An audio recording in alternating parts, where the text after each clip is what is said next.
So I'm going to make my slip knot there.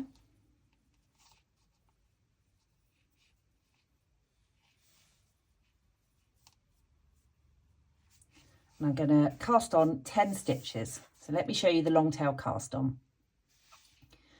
You put your thumb just under the tail end there, and you put your forefinger in front of the working yarn end there.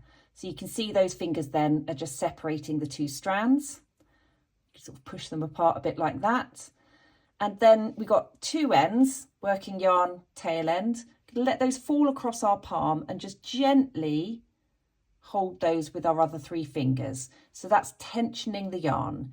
If you grip them too tight, the yarn won't travel and then you won't be able to make any new stitches. So just gently tension the yarn there. So hopefully you can see that setup. Tail end over the thumb, working yarn end over the forefinger. So to make our second stitch, because the slip knot is our first stitch, we're going to bring the needle tip in front of that strand that's over our thumb, and then bring it back on itself and up into the loop that's made. So you can see as I bring down that needle, that's creating a loop on my thumb. I go in front of the yarn up into the loop.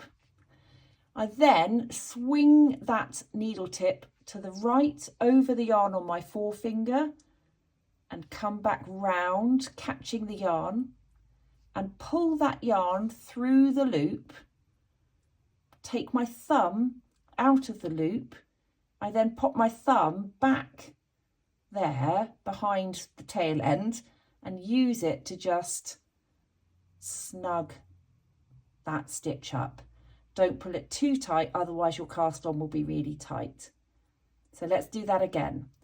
You bring your needle tip in front of the strand on your thumb, up into the loop, swing it over to catch the yarn, so over the yarn on your forefinger, and pull it through the loop on your thumb.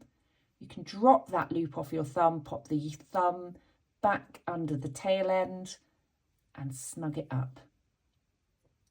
It seems like a lot of steps, but you're basically doing a knit stitch, and I have seen people doing this with 2 needles, but this is how I learnt. So if that's already how you do it, perfect, lovely. As far as I know, they're absolutely identical. But once you get into a nice rhythm with it, actually it is a really quick and easy cast on.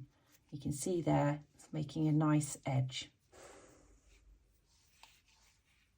So I'm going to cast on 10 stitches.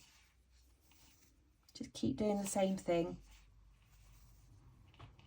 How many have we got? 1, 2, 3, 4, 5, 6, 7, 8, 9, 10.